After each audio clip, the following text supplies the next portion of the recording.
Bonjour. Bon, donc on va utiliser aujourd'hui Topaz pour traiter cette photo. Dans Topaz, quand je l'utilise, la première chose que je fais, c'est AI Clear. Donc pourquoi? C'est pour remettre à zéro le bruit et donner une certaine netteté à l'image. Une fois qu'il a fini, je demande d'appliquer l'image. Pourquoi? Parce que sinon, je me retrouve sans arrêt avec lui qui recalcule l'image. Donc c'est quelque chose que j'ai pas trop envie d'avoir.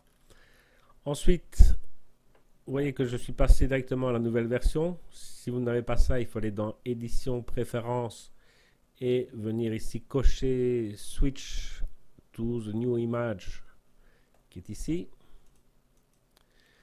Une fois que c'est fait, j'ai pris un ajustement basique. En fait, je ne l'emploie, enfin, je fais pratiquement jamais, je l'emploie pas beaucoup, donc je vais montrer comment ce que moi je fais. Donc, je prends ici le point noir et j'assombris par la courbe. Et la même chose pour les tons clairs. En général, en même temps, je donne ici un certain contraste. Et dans ce cas-ci, je vais monter un peu les lumières centrales, mais j'ai bien dit un peu. Ok. Donc j'emploie quand même assez souvent la courbe plutôt que les ajustements basiques. Ensuite, point de vue ajustement, je suis passé à précision contraste. Donc, je viens dans une vue à 100% pour voir ce que ça donne sur ici le martin. Et donc, en général, je vais donner quand même. Bon, si je mets trop de micro-contraste, on voit que je fais revenir du bruit. Donc, y aller quand même, vu qu'on a quand même une image assez bruitée, c'est quelque chose qu'il vaut peut-être mieux ne pas trop faire. On peut, si maintenant on va aller mettre du contraste local, donc ça veut dire que c'est du contraste qui est réellement sur des pixels qui sont proches un de l'autre. Medium, c'est plutôt déjà des plus larges contrastes. Donc entre par exemple cette zone-ci qui est plus noire et la zone sur le côté. Et si je vais en height et que je fais, ben, vous allez voir ce que ça donne. Voilà. Donc faire très attention avec le height parce que vous voyez que ici sur les plumes et où l'œil, ben, il a fini. Donc, quand c'est des images avec comme ça, et même médium pour moi ici, le plumage noir, il l'a bien entamé. Hein. Donc, faire donc ici, on est réellement à 100% sur quelque chose où on veut voir des détails. Donc, les deux curseurs médium et high, pour moi, on y touche pratiquement pas. Que du contraire, si par exemple je diminue le curseur ici height, vous voyez que je rattrape du détail dans mon plumage noir. J'ai plus de nuances dans le plumage noir. Donc c'est quelque chose que je fais quand même encore assez souvent. Alors, c'est clair que les micro-contrastes, on en a réellement besoin sur l'oiseau et pas autre part sur l'image. Donc on pourrait très bien ici prendre un masque, l'inverser, prendre la brosse, elle est un peu trop grande.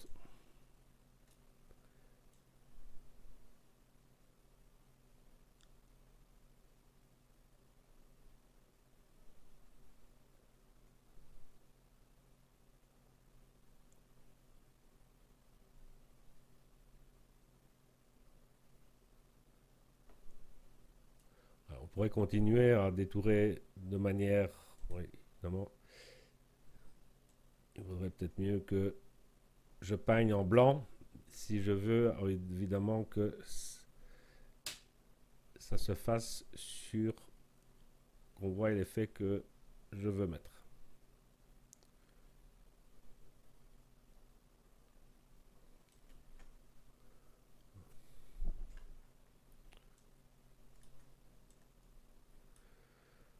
Donc voilà pour les micro-contrastes. Je vais tant que j'y suis, prendre ceci et je vais copier le masque. Tant que j'y suis également, je vais appliquer l'image. Ça ne me dérange pas de... Le problème d'appliquer une image, c'est que c'est plus dur de revenir en arrière, mais point de vue, c'est plus rapide, point de vue recalcul. Donc c'est un peu à vous d'avoir ce que vous voulez faire. Ensuite, on va dans précision détail. Alors soit on commence par précision détail et puis contraste, ou on fait l'inverse, ça c'est à vous de voir. En général, ce que je vais faire ici, c'est diminuer les détails les petits et diminuer les détails, booster une diminution des détails petits. Donc en fait, ça va lisser complètement l'arrière-plan. Et tout à l'heure, j'avais un beau masque, donc je vais aller faire. Voilà. Donc moi, c'est l'inverse que je veux. Donc j'inverse. Donc cette fois-ci, je vais garder les détails sur mon oiseau et j'ai enlevé, j'ai lissé tout l'arrière-plan. Je recommence avec un précision détail. Je vais remettre à nouveau mon masque. Je vais me passer à 100%. Cette fois-ci, je viens booster les détails fins et les détails médiums. Normalement, je ne vais pas dans les larges et je n'irai pas.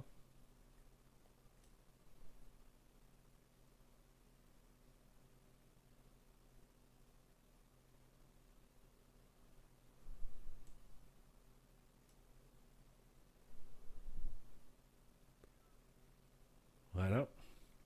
Alors, c'est évidemment trop fort.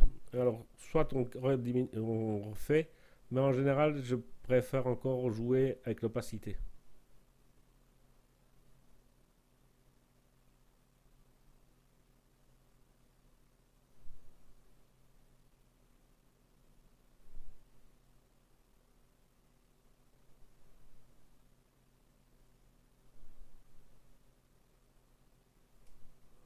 Ok. Une fois que c'est fait, je vais accepter aussi le résultat.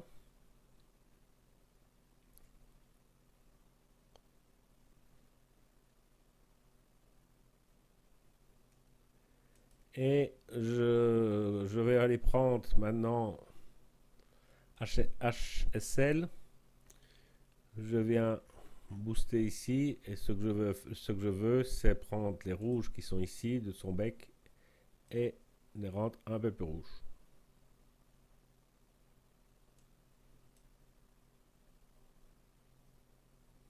Voilà. Je pourrais également prendre le bleu qui est ici et augmenter un petit peu le bleu, mais vous voyez qu'il y en a quand même pas mal sur l'arrière-plan, donc je ne peux pas le monter trop fort non plus. Donc j'ai boosté un peu les couleurs. Ce qu'on peut faire également ici, c'est bon, mais on pourrait aussi, je vais vous montrer, en ajustement basique, je vais augmenter les hautes lumières. Je vais faire un masque. Je vais l'inverser. Je vais prendre une brosse. Je vais diminuer la taille de la brosse. Et juste sur l'œil, je vais booster les hautes lumières. Ça se voit très peu, mais c'est pour avoir un petit éclat dans l'œil. Ensuite, on va prendre un ajustement. Et dernier ajustement qu'on va faire, c'est une vignette. Donc là, comme d'habitude, je la force. Je vais peut-être la décaler un peu comme ça. Alors, suivant mes envies, je peux prendre ici, ça peut paraître assez bizarre, mais je vais... Donc, au lieu de prendre du noir pur, je prends quand même encore assez souvent du vert ou des choses comme ça. Surtout sur des photos de nature. Donc, à vous de voir. Donc, soit ici j'ai pris du jaune, mais on pourrait très bien venir avec du vert également. Ça va marcher aussi. Donc, c'est une vignette qui est un peu différente.